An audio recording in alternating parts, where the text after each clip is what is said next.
Bienvenidos a Config Control.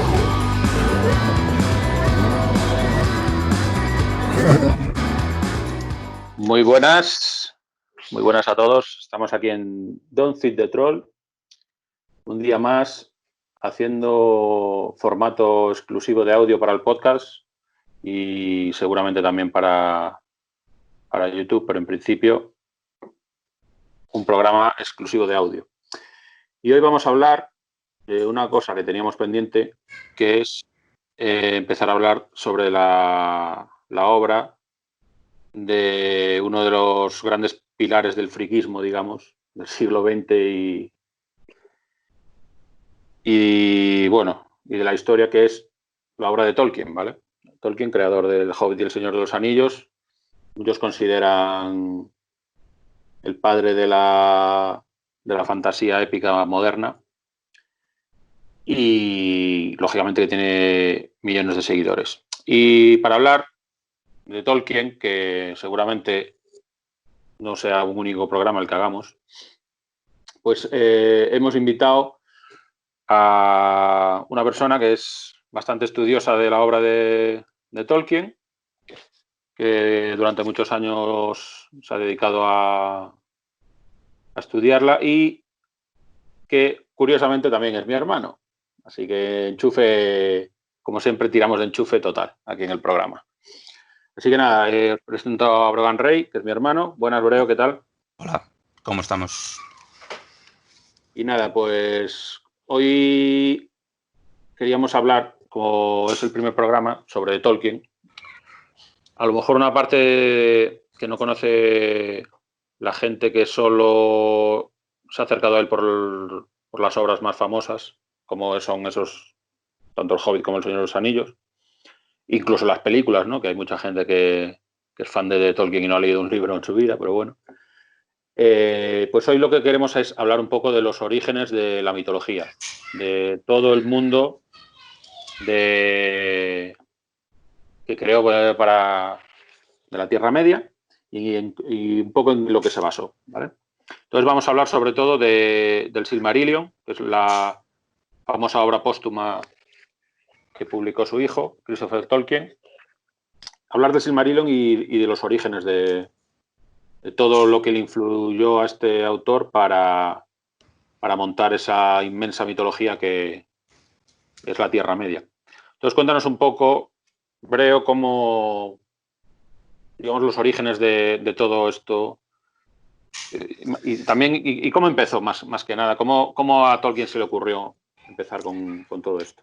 Bueno, a ver, está más o menos debatido. De hecho, últimamente en el SMI, en el grupo de la Sociedad Tolkien Española, se ha debatido pues una de estas discusiones entre colegas dedicados al tema, pues de cuál podía haber sido la semilla primigenia, ¿no? Y ante la discusión, aunque tampoco me enfangué demasiado en ella, la reflexión es que realmente no es una semilla única. Puede haber un momento inicial, más o menos fácil de identificar, allá a mediados de la década de los 10, se llaman más de 100 años desde entonces.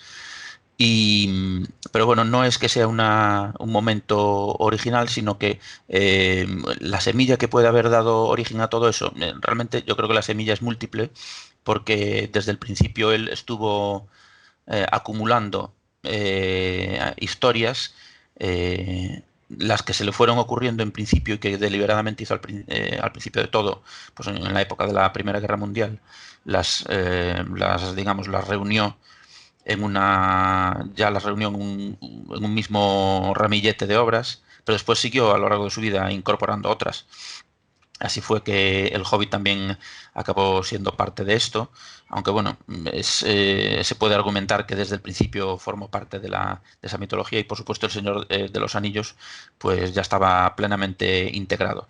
Pero bueno, la idea es que ese ramillete de cuentos, de historias originales que él llamó el libro de los cuentos perdidos, en él hay varios troncos, varias historias fundamentales él identificó a lo largo con el paso de los años, a lo largo de su vida, para él había tres grandes historias de la Primera Edad, que los que conozcan un poco el Silmarillion serían la de Beren y Lúthien, luego la de Túrin y el dragón, y luego por último, la de Tuor y Gondolin, que todas tenían que acabar resultando en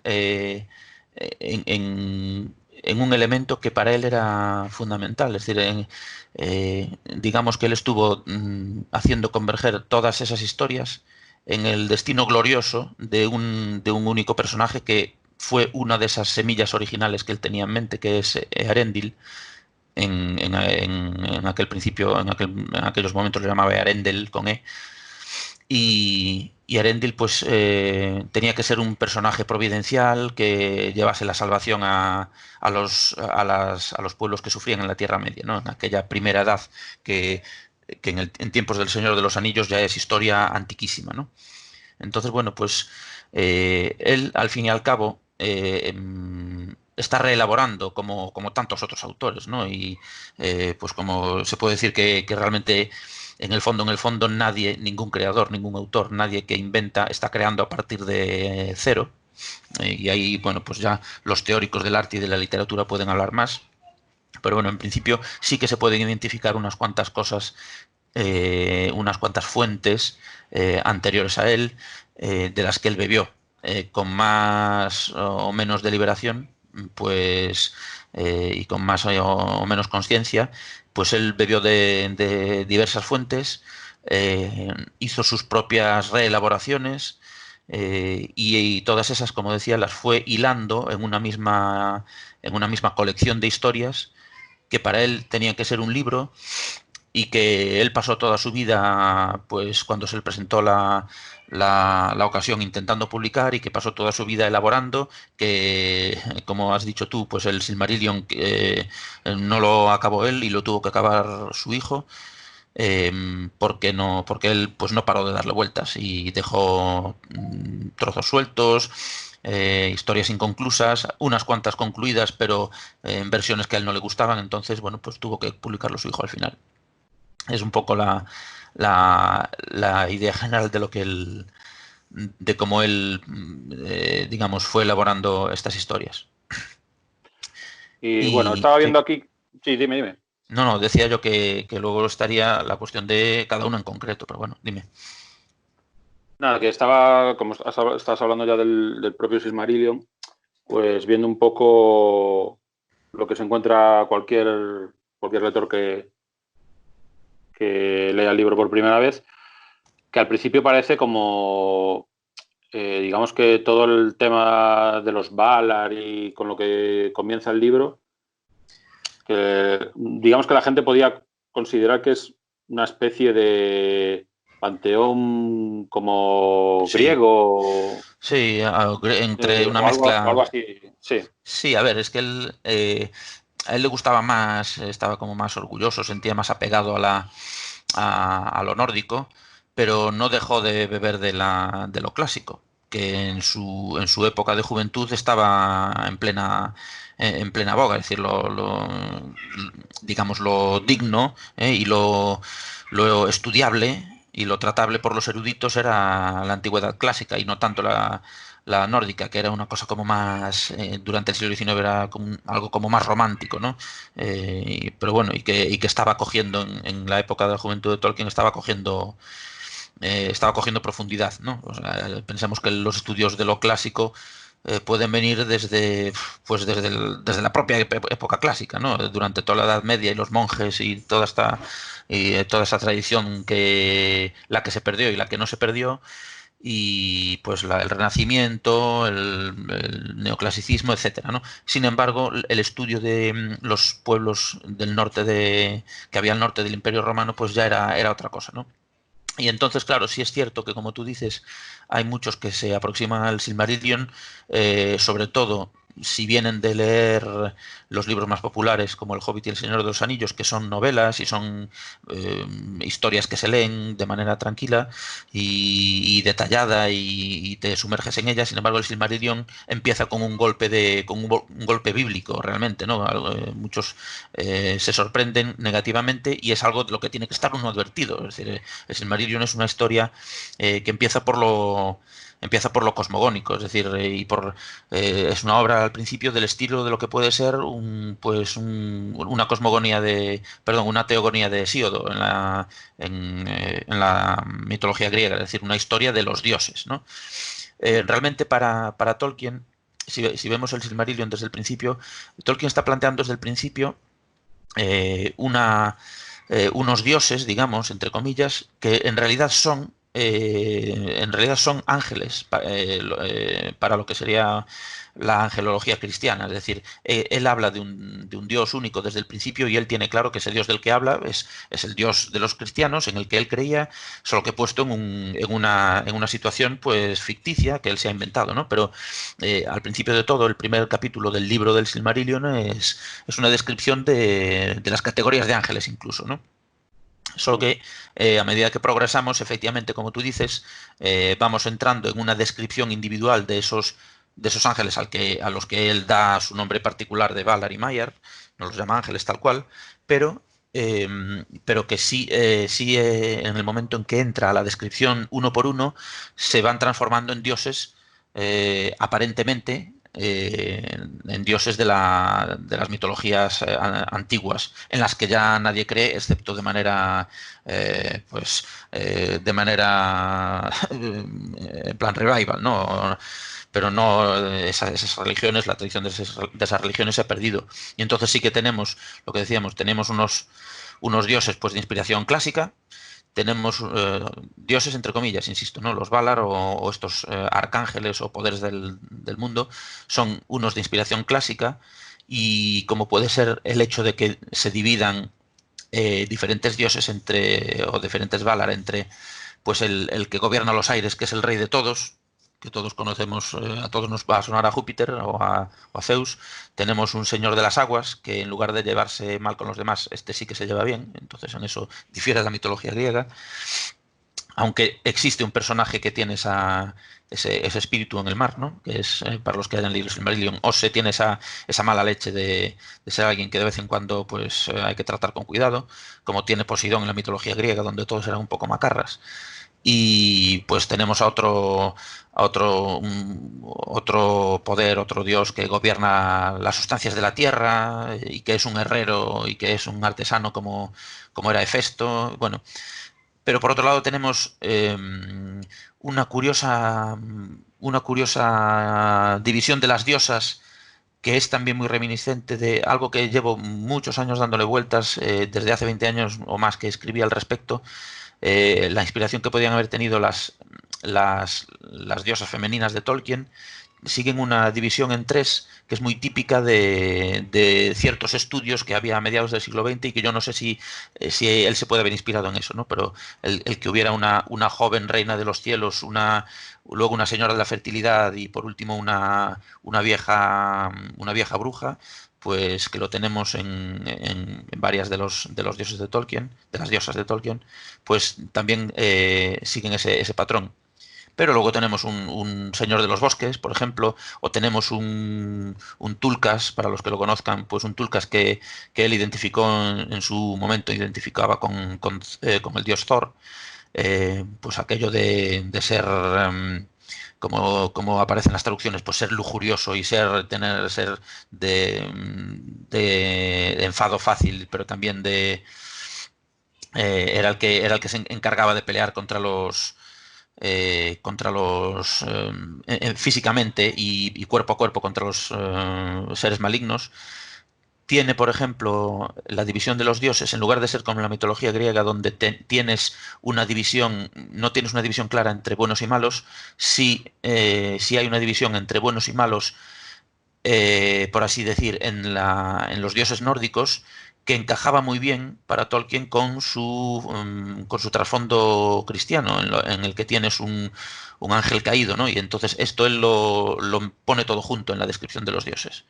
Entonces tenemos por una parte lo que viene del cristianismo y las teorías cristianas sobre los ángeles, etcétera. Y por otro lado, los formatos aparentes de los diferentes dioses, entre comillas, que son de inspiración pues, más pagana, cierto es. Claro, porque es justamente choca un poco que por un lado haya un panteón, digamos, de, entre comillas, dioses buenos tan grande y tan parecido a casi una mezcla entre nórdicos y clásicos, ¿no? Griegos. Pero claro, luego el enemigo común, lógicamente, no Claro, hay, o sea, es lo más parecido a Satanás o... exacto, es que tú tienes ahí, y eso que al principio en los cuentos perdidos, como tengo dicho en alguna ocasión, en los cuentos perdidos el malo, que es Melkor, aún lo llamaba Melkor en aquel entonces, pues el malo es como si fuera una especie de Loki venido a más, ¿no? Es decir, con un poco de responsabilidad. Pero luego lo va convirtiendo cada vez más en un ángel caído, en una persona que está corrompiendo el mundo y que pierde todo su poder en eso. Es decir, a costa de perder las grandes capacidades que tienen de transformarse, de aparecer como seres hermosos, etcétera, y de ser poderes auténticos de la naturaleza, el poder de Melkor se va dispersando en corromperlo todo y que nada de lo que hay en la Tierra pueda estar libre de él, ¿no? Pero es chocante porque además los seres malignos que podemos encontrar en la mitología nórdica, por ejemplo, forman parte de los seres que siguen a Melkor. Y entonces Tolkien plantea, y esto lo comenta alguno de los estudiosos, creo que Tom Shippey en El Camino a la Tierra Media habla un poco de la posible inspiración de los Balrogs y yo creo que y ahora estoy hablando un poco de memoria, ¿no? Pero la inspiración de los Balrogs en los gigantes de fuego que se inventaron los exploradores y primeros colonos que llegaron a Islandia y podían haber concebido hasta ese momento a gigantes de piedra en la mitología nórdica, pero que una vez que encuentran la lava y los volcanes en Islandia, pues que concibieron un nuevo tipo de gigantes. Y esto corresponde con el hecho de que los gigantes de la mitología nórdica sean mucho más poderosos que los otros, y la diferencia que hay en Tolkien es la misma, es decir, tú tienes demonios de fuego que son bastante más poderosos que los equivalentes demonios de piedra que vendrían a ser pues los trolls o seres de esta categoría, ¿no? Entonces, esto también nos sirve para traer a colación que incluso en estas categorías de seres fantásticos Tolkien está trayendo, aunque no sea en los dioses de nivel superior, como tú dices, ¿no? Y que es uno solo, sin embargo sí trae a estas criaturas malignas o que eran antagonistas en la mitología nórdica, las trae también a la suya, a su nueva reelaboración de mitologías. Vale.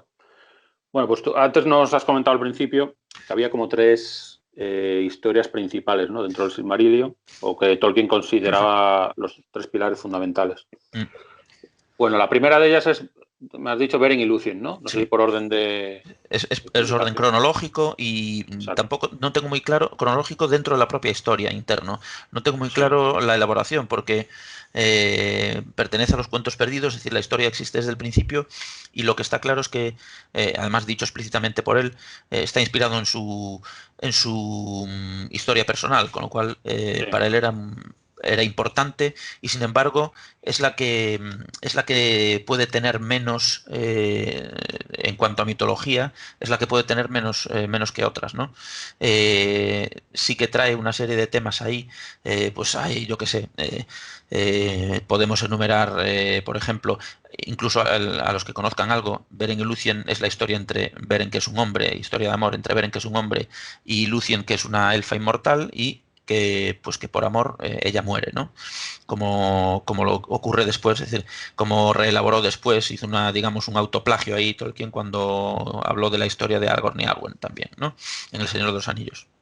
Y entonces, esa historia en el principio no era tan profunda porque Beren no era un hombre, era un elfo. pero era un elfo fugitivo, así como Montaraz tirado por ahí, entonces era un personaje de poca monta como para casarse con una princesa de los elfos, ¿no? Pero bueno, esa es la historia que puede tener más personal, pero todavía encontramos ahí muchos elementos unos cuantos elementos mitológicos, no solamente por el marco que él ya tenía elaborado, por ejemplo, los vampiros y los licántropos, pues que nos sonará un poco, ¿no? Es decir, tenemos vampiros y licántropos al servicio de Sauron y no deja de resultarme curioso que exista digamos, este emparejamiento, ¿no? De estas dos criaturas, pues de la mitología o las leyendas europeas, pues emparejadas también en esta historia de Beren y Lúthien. Pero yo diría que Beren y Lúthien está más que nada, está Tolkien dando una versión épica de su historia de amor en su juventud con la que fue su mujer, en el marco de la mitología y con la idea de que ellos, Beren y Lúthien, fueran los que le echaran mano a una de esas joyas sagradas que eran los Silmarils, los que dan nombre al Silmarillion, que finalmente acabara en manos perdón, que acabara en manos de este personaje que mencioné al principio, que era Earendil, que tenía que ser un personaje providencial, ¿no? Earendil acaba con ese Silmaril llevando a cabo su misión de salvación. Aunque podemos hablar después de un poco de la figura de Earendil, pero realmente un papel muy importante que tienen Beren y Lúthien es el de ser los que enganchan, los que enganchan para la historia y los que tienen digamos, son los que permiten que una de esas joyas sagradas pueda acabar en manos de Earendil al cabo de los años. Otra historia que comentabas antes es la de Túrin, ¿no? Efectivamente. La de Túrin, yo así, por lo que recuerdo, sobre todo le veo inspiración muy parecida a la leyenda de Sigurd, nórdica, pero no sé si tiene alguna más. No, a ver, yo diría que la parte de Sigurd es sobre todo la del dragón, es decir, lo de meterse en un hoyo y pinchar al dragón por abajo. Pero la historia de Túrin procede de su versión de una versión que hizo, que se inició en el mismo momento, incluso un poco antes de que él estuviera con los cuentos perdidos, estos de hace más de 100 años, pues estuvo dándole vueltas a una leyenda finlandesa previa. A Tolkien le encantaban pues la lengua finlandesa y las leyendas finlandesas. Hay que tener en cuenta que en la juventud de Tolkien Finlandia no era el país de Nokia moderno y ejemplar, sino que era un rincón mítico de una esquina de Europa que se habían estado disputando Suecia y Rusia. En aquella época aún pertenecía a Rusia y se había elaborado por parte de un finlandés, había elaborado una especie que es un poco polémica hoy en día todavía, pero una recopilación de leyendas populares finlandesas, a las que no está muy claro cuánta parte él reelaboró para que coincidieran en un mismo ramillete de historias. Y esto, esto es el Kalevala, por cierto, el autor era Elias Lönnrot. Esto que acabo de decir es justo lo que Tolkien pretendió después. Es decir, elaborar un ramillete de historias más o menos conectadas, en el caso de Tolkien mucho más reelaboradas por su parte y mucho más abierto y mucho más reconocido públicamente, que él obviamente había elaborado o reelaborado esas historias, pero él pretendía hacer eso también, según él mismo dijo, para Inglaterra, ¿no? Pero bueno, en cuanto al tema finlandés, una de las historias habla pues de un personaje agobiado por las tragedias, que tiene entre una relación incestuosa con su hermana, y esto es lo que él al final trasladó a la historia de Túrin. Es decir, un señor que además, tampoco sé si entro en muchos spoilers, el que no quiere oír lo que se salte medio minuto, pero que en el momento que se suicida hablando con su espada y clavándose en la espada, ¿no? Entonces, eso viene de antes. ¿Qué ocurre? Que después resulta que se mete en una garganta para pinchar al dragón por abajo en el famoso punto débil de todos los dragones. Pues bien, pero yo casi diría que eso es más anecdótico y no es el origen de la historia.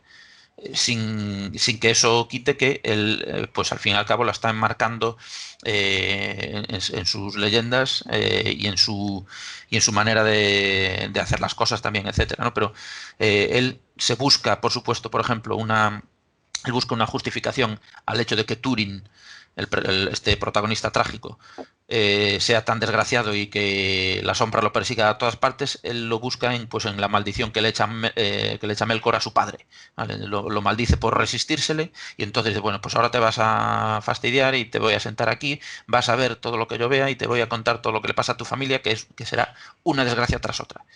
Y entonces, toda la historia de Túrin es cómo Túrin va escapando a lo largo de su vida, que es una persona que, echando cuentas, no llegó ni a los 40 años, me parece a mí. Y no creo que pasara mucho de los 30, pero que es un personaje que se pasa toda su vida escapando de esa maldición, escondiéndose, y cuando al final pues parece que le va bien, pero lo vuelve a atrapar y una y otra vez está escapando, ¿no?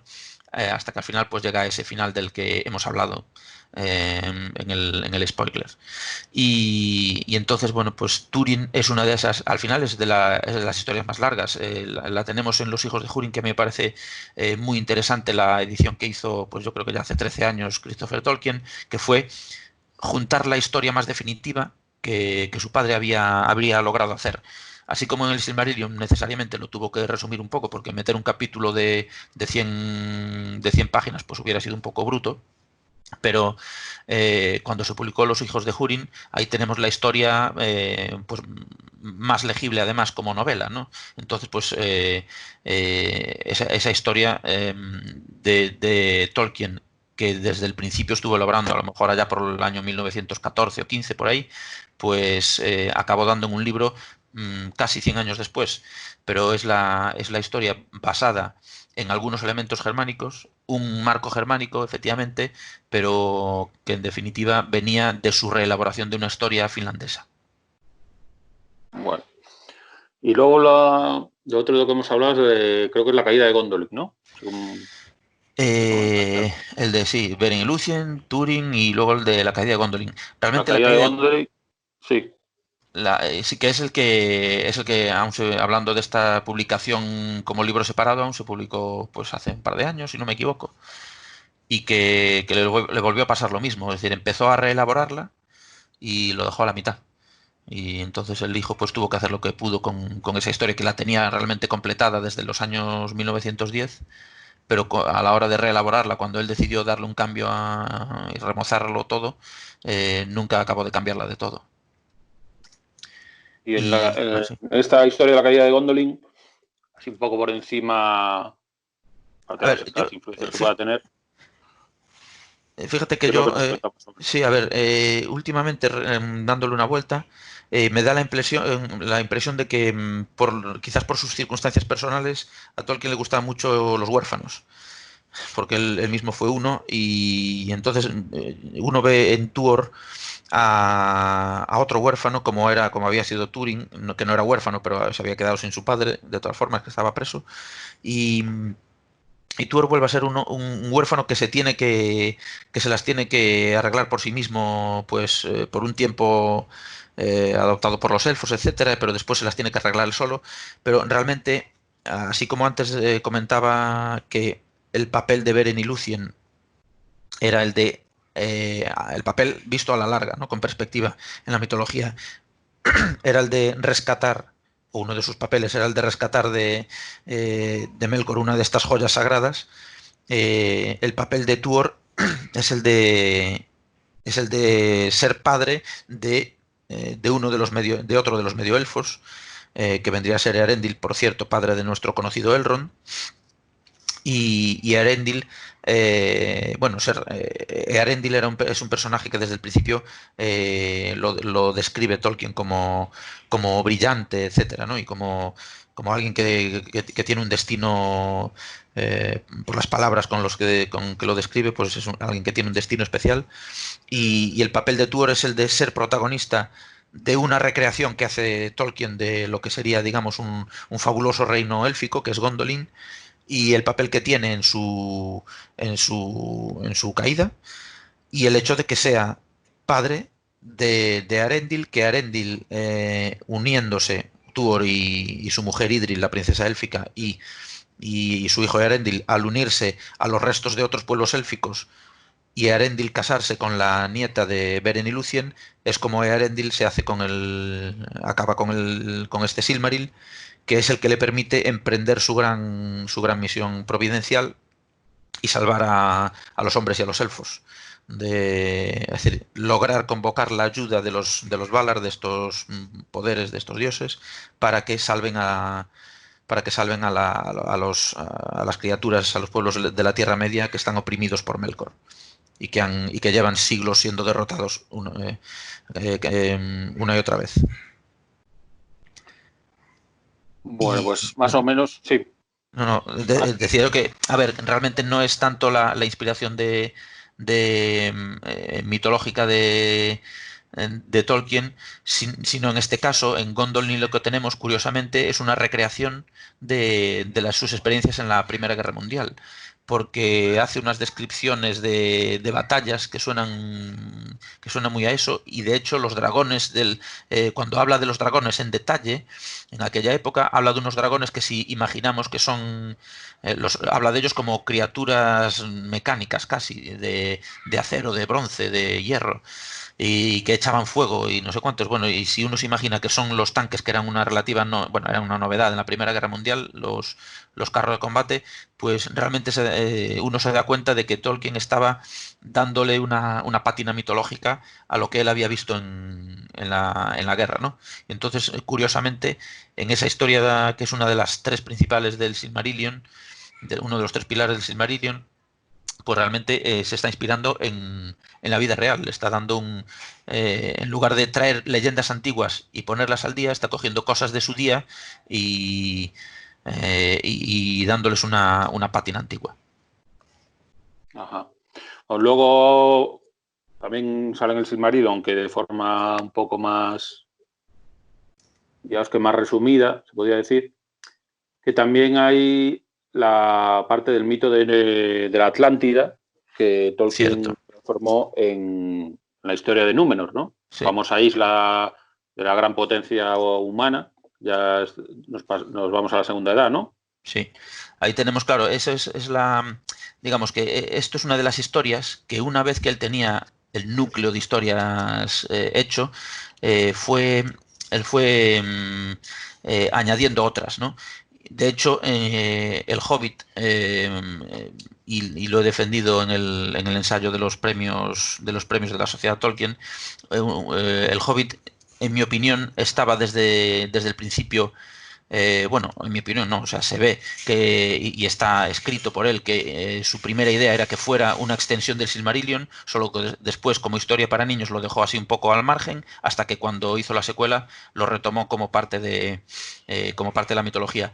Pero él, en aquella época, en los años finales de los 20, hasta mediados de los 30, incluso finales, también estuvo dándole vueltas. Había una historia a la que le daba vueltas a la cabeza, que era su propia versión de la historia de la Atlántida, y bueno, y es conocido y hablado por él.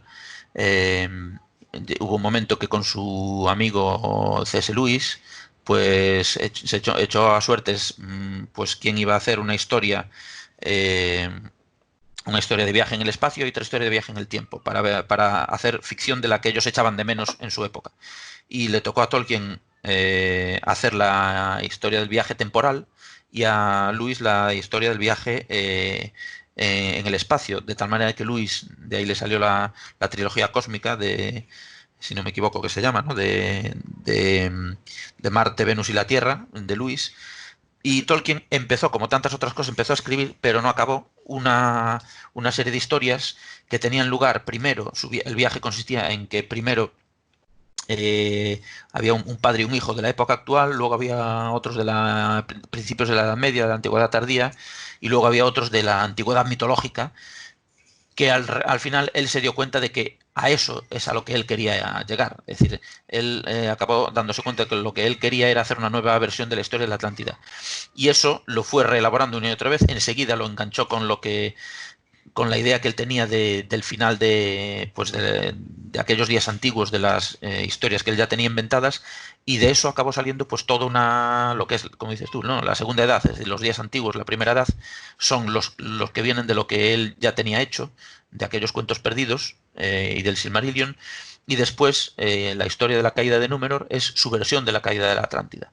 Que está enmarcada en lugar de ser pues los dioses griegos, pues tenemos a los Valar, ¿vale? Pero y en lugar de tener solamente a los númenoreanos, pues tenemos también a los elfos por ahí tratando con ellos, etcétera, pues porque está enmarcado en la mitología que Tolkien ya tenía. Pero realmente es una nueva versión de la historia de la Atlántida, de hecho, de las más detalladas y elaboradas que tenemos, ¿no? Que se pueden haber hecho en la literatura. En la literatura de ficción, vamos. Sí, además ya tenemos ahí a Sauron dando por culo ya. Sí, es curioso porque Sauron ahí se metió un poco un desaguisado Tolkien, porque al final Tolkien escogió a Sauron como malo de repuesto para un montón de historias, ¿no? En la primera edad, aparte de estar Melkor allá encastillado en su fortaleza, pues para la historia de Beren y Lúthien el malo acabó siendo Sauron, ¿no? Un personaje que iba acumulando varios otros personajes de antes, que empezó siendo una especie de gato diabólico y tal, luego lo fue transformando, pero cuando decidió que los supervivientes de aquella primera edad se enfrentaran a un malo, pues también el malo decidió que fuera Sauron, y el malo para la historia de Númenor pues tenía que ser Sauron también, y el malo, curiosamente, en el Hobbit metió ahí al nigromante, que no era otro que Sauron, porque como el Hobbit y una parte del desarrollo de la historia de Beren y Lúthien los hizo al mismo tiempo, en los mismos años, pues dijo, vale, ¿cómo puedo hacer para que Gandalf se desvíe del camino y tal? Bueno, pues que vaya a pelear con el nigromante, que fue otra de esas cosas que se sacó de la mitología, ¿no?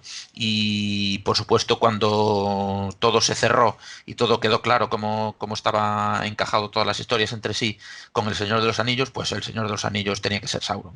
Es decir, él hizo de Sauron el propietario de aquel anillo que había encontrado Bilbo, y que era un anillo que resulta que tenía bastante más importancia de la que él le había dado en el Hobbit, y con eso elaboró una vuelta más de ese malo, claro.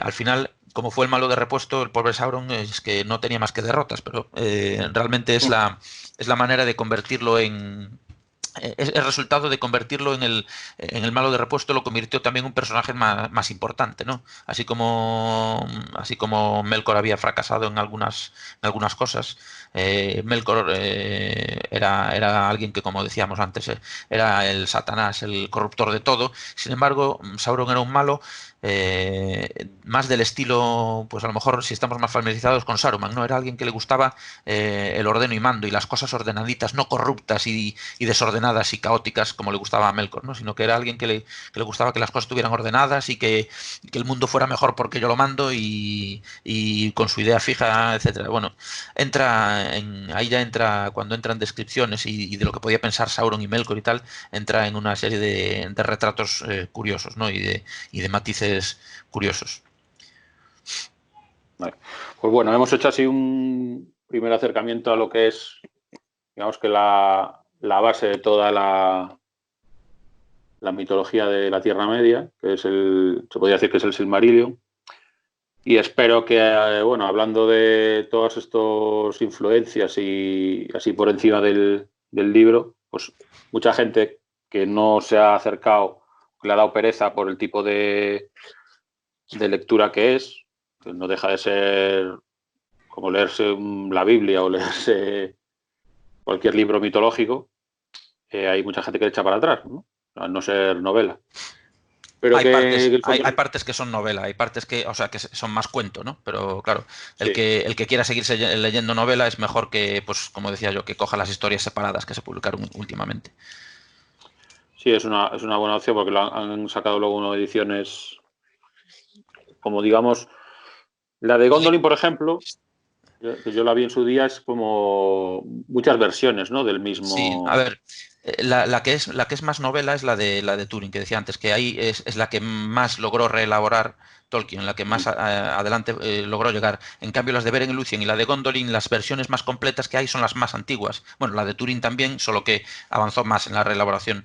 Y Christopher Tolkien, cuando editó el libro, pues quedó, o sea, era más lógico que quedara como que la historia más definitiva o la historia más entera fuese la más definitiva. Sin embargo, en los otros dos libros, pues se leen con, es como dices tú, la de Beren Lúthien le pasa lo mismo. Tienes la historia más completa, es la original, y esa es la que podemos leer, pero claro, no es el mismo tono, es más un tono de cuento de hadas, el que había primitivamente, no era tanto como el tono épico, el tono así mitológico que tiene el Silmarillion, incluso el Señor de los Anillos, ¿no? Pero bueno, es una opción para leer las historias. Pues tienes esos libros y los lees por separado, y si luego te gusta mucho, pues te metes al Silmarillion. Dependiendo también del estilo y de las preferencias de cada lector, pues puede preferir ir primero por el Silmarillion, o primero por el Hobbit, o primero por el Señor de los Anillos. Aún he visto hoy una discusión en Facebook al respecto, y bueno, cada uno según sus preferencias. Lo ideal es informarse un poco para no llevarse sorpresas y tirar a partir de ahí. Vale, perfecto. Pues nada, yo creo que como primer programa sobre Tolkien ha quedado guay. Hemos tocado así un poco los orígenes de toda la mitología. Entonces se me había ocurrido que a lo mejor para futuros programas lo que podemos hacer es que los que escuchen el programa, sea en podcast o sea en YouTube, que seguramente también lo subamos, si queréis nos podéis dejar en los comentarios algunos temas de toda la obra de Tolkien que en un futuro os gustaría hablar. Y entonces así podríamos ir tocando de todo un poco, sea tanto de sus novelas más famosas como de su mitología o todos los escritos que he hecho, porque también tiene cosas fuera de la mitología. Pues nada, si la gente se anima y le apetece poner en los comentarios alguna historia concreta de la que les gustaría que se hablara, o algún personaje o algo así más específico, lo podríamos ir intentando hacer en el futuro y seguro que lío a mi hermano para que venga más veces aquí a currar. Dinos un poco, pues tú, si la gente está interesada, dónde pueden encontrar Mis digamos que fricadas al respecto, ¿no? tus fricadas sobre Tolkien, sí. Sí, a ver, tengo el blog que con buscar el blog lo que pasa es que, claro, con un nombre élfico y otro en inglés, pero es la Gardisos Chronicle, ¿vale? Pero Sí. nada, supongo que buscando por mi nombre y algún tema de Tolkien aparece en Google. Y lo último que he hecho, curiosamente ya no lo tengo ahí, aunque está relacionado con cosas de ahí, pero como tuve la suerte y el honor de que en los últimos premios de ensayo de la Sociedad Tolkien Española, pues me he llevado mi humilde tercer premio, pues también está disponible en la web de la Sociedad Tolkien, ese ensayo, que es más en plan, claro, es más en plan erudito y con notas y con estas cosas, pero bueno, el que quiera echarle un vistacillo y ver cosas, pues nada, que lo mire por ahí, o que mire a cualquier cosa de Tolkien, que hay mucho que ver por ahí con mucha gente muy interesante. Vale, perfecto. Pues nada, muchas gracias por venir Nada, encantado. y nada, esperemos Y que... Dime, hasta la dime. siguiente. No digo que Esperemos que hasta la haya. siguiente. Esperemos que sí, que haya más de estas. Muy bien. Y a todos nuestros oyentes bueno, en este caso solo oyentes, espero que os guste el tema, que hemos intentado tratar este tema así de una forma un pelín más, digamos que se podría decir erudita. Y como os he dicho antes, si os animáis, hacer preguntas en los comentarios y en el futuro haremos más programas. Un saludo a todos y nos vemos.